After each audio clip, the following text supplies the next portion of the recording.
I move that the Board of Trustees of Michigan State University hereby accepts John M. Engler's resignation. Some called it the end of an era at MSU, as interim president and former Governor John Engler resigns right before he's fired by the university's Board of Trustees. Trying to let it rip on the panel tonight, Alexis Alvarado, one of the hundreds of women who survived the despicable actions of Dr. Larry Nassar. She was also among those cheering when the board accepted the resignation of John Engler as interim president. Next to her, one of the board members who not only voted to replace John Engler, he sounded the alarm months before Engler was forced out. Brian Musallam is here to tell his story. And so too is an expert in crisis management, co-founder of the strategic communications firm Friedman. Matt Friedman is back. And as always, anchor attorney Charlie Langton. Alexis, we begin with you because I have to wonder what was going through your mind when you heard that John Engler was out. You know, when I first heard it, I heard that there was like a rumor that he was going to be resigning, and I was so excited, and I thought it was too good to be true. And then it came out that, yes, he's actually resigning, and the board was accepting his resignation immediately. And it was just such a good moment, and I'm really glad that the board decided to do that. Well, you are a courageous young woman. I will never forget a year ago this month how you confronted Larry Nassar face to face about the despicable things he did to you when you were only 12 years old. You were amazing.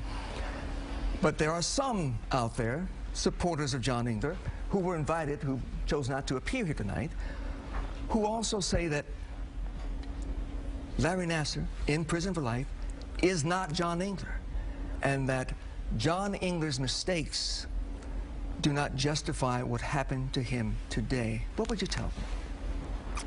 No, John Engler is not Larry Nassar. He's a different type of evil. Okay, I mean, the stuff he has said about us, and he has not helped our healing or helped us move on in any sort of way. He's made it worse. He's made the trauma worse. Saying that you enjoy your time in the spotlight. No. I mean, I wish that this never had happened. But it did, and there's nothing I can do to change that. So all that I can do now is raise more awareness and let people know that, yes, this happens, and it's not always the shady guy that hurts you. It's someone close to you that you trust and you care about. It's possible, and it's awful. And I'm glad that you are here to tell that story. Brian, you are too a brave young man. You voted for Engler back in January 2018, but you were also one of the first to sound the alarm that the man that you first accepted was the wrong man for the job. What did you see months ago that the other trustees did not? You know, it all started when he gavelled down Kaylee Lorenz and told her time was up. That's when I knew we had a problem. Then when he sent the email accusing Rachel Den Hollander of taking kickbacks, you know, at that point, I felt that this university needed to move forward, and it's been a struggle since.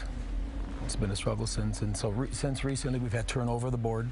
We have three new trustees, Trustee T-Bay, Scott, and Schlichting, who are very compassionate, who are very pro-survivor, completely changed the tone and direction of this board and organization, and a lot of credit goes to them. Well, I know that MSU is close to your heart. You played football for the Spartans when you were a younger man. But you have to wonder if the man you've chosen now will be any better. What makes you believe that Dr. Gupta will do a better job? Well, I've known Satish for 6 years now, and I can tell you unequivocally, he's a man of compassion, a man of empathy. He cares. He loves the institution, and you know, this came from within. I mean, we went to the faculty, we went to the deans, we went to the students, and we said, "Who do you guys want? Give us your candidate." And resoundingly, I mean, he had broad-based support across the university. So, and probably the most attractive thing is that he had no interest in being the permanent president, and that. he had tremendous support, so we knew he was the person to lead us during this phase. Meanwhile, Matt Friedman, MSU has an image problem. Not only do you have John Engler being forced out today, you have Luanna Simon also resigning last year, now facing criminal charges for lying to investigators. How does the school possibly repair its image? When the trustees had to hire an interim president, crisis management and PR should have been at the top of the list of what they were looking for. Instead, they hired somebody who could maybe fix some things politically, could settle some lawsuits, and he failed at the important job of PR, which for any university president in any situation is important. They have to be the face of a large institution representing a lot of people. And whatever progress former Governor Engler detailed in his outrageous 11-page resignation letter, whatever progress he thinks he made, it was really 2 steps forward and 3 steps back. Because it seemed like every time he opened his mouth publicly, and in some cases private conversations that he didn't realize could be public because of the Freedom of Information Act, it set the school backward. And here we are a year later, still in crisis. And the job in crisis management is to try to get out of the crisis, move past the crisis. In this case, the leader of the institution made it worse. Well, you mentioned that 11-page resignation letter, and Charlie, John Engler mentioned that he had set up counseling services, 24 hours available to any and every student. He had dictated that any allegations be brought to independent investigators, doctors, and police, and not be kept in the department. And he also said that he settled the cases, more than 300 cases for $500 million. Does he deserve any credit? Well, probably not. No, you know what? You ask him some credit if you want to. If that's the criteria for success, what he did. I mean, he was hired to get the university and put the university back in a better position.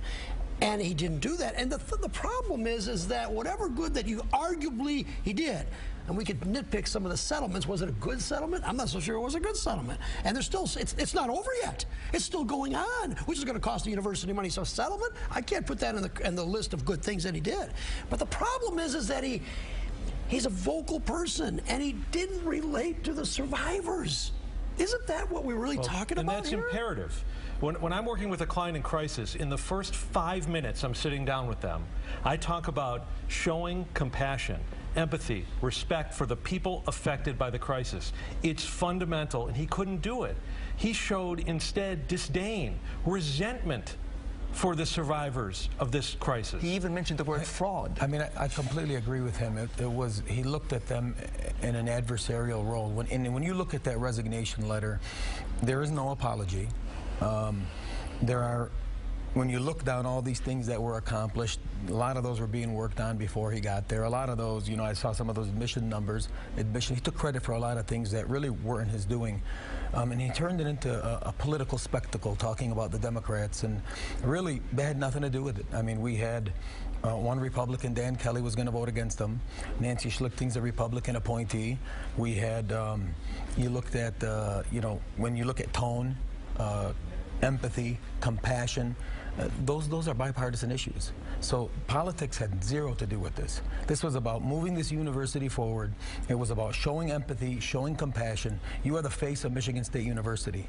When you speak, you are the soul. You represent us. And everything that he did that you read in that letter, when I presented that resignation letter to them, nobody could remember one thing that he did, because all they could remember were the comments that he made over the last year, the adversarial tone he's taken publicly, and that's all anybody ever talks about. And that's why we return to you, Alexis. What about you? Are you healing? Are you getting better? You know, I am a lot better than I was a year ago now. I mean, I've changed a lot, and there has been good changes. But it's hard to heal when the healing fund that was set up was closed. And that was really hard for us to heal if we can't go to counseling. I know a lot of the girls, they're struggling so much, and they can't get the help they need unless there's money to pay for that. And there's nothing that we can do to help them right now. And that's what he didn't understand. He took the $500 million. He said, we're subtracting $8.5 million now. It's $492. This is not about money. This is about people. And we put money in front of people. Engler just didn't have that compassion. We talked about it. Absolutely. It's that one-on-one, that personal. Higher education serves its customers. Its customers are the students. And student safety is the most important thing that a university can do and should do.